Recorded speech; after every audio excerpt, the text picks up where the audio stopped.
Harga emas public gold dikawal naik turun harga oleh siapa? Dia ikut harga emas dunia. Real time harga emas dunia.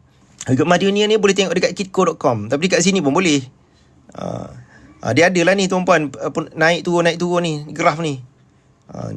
Nak tengok harga emas satu hari. Contoh satu hari. Tengok satu hari pun boleh nampak pergerakan. Jadi public gold ni setiap 20 minit. Okay. Bukan public gold yang kontrol. Dia auto ikut harga emas dunia. Kenapa proses shipment public gold mengambil masa yang lama?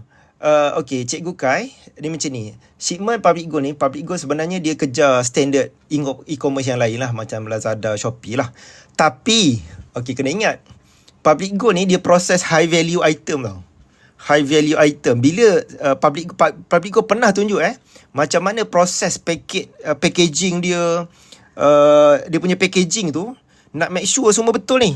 Ini value ni, contoh nak packing ini item yang paling besar boleh buat apa ni shipment ni 5 dinar saya tengok.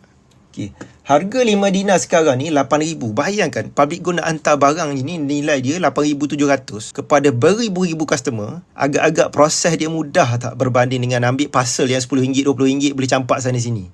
Proses dia tak mudah. Jadi kita tak boleh expect kita lebih cepat daripada Shopee lah. Tapi public gold memang ambil standard e-commerce yang lain lah, macam Shopee tu.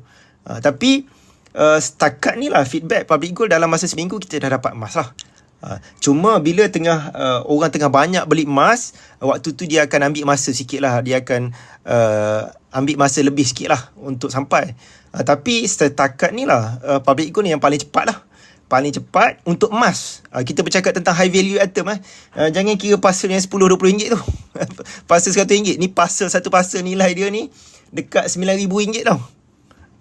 Jadi dia ada cover insurance, dia ada dekat packaging dia pun dia kena teliti, dia sudut serial number. Sebab produk-produk ni semua ada serial number tau. Semua produk ni ada serial number. Cuba tengok ni. Ni dia ada serial number. Dia bukan public gold boleh ambil barang-barang packing macam tu, dia tak boleh. Dia ada serial number ni kena betul. Okay, proses dia tak semudah macam ni. Bila saya public gold pernah tunjuk macam mana proses dia proses parcel tu.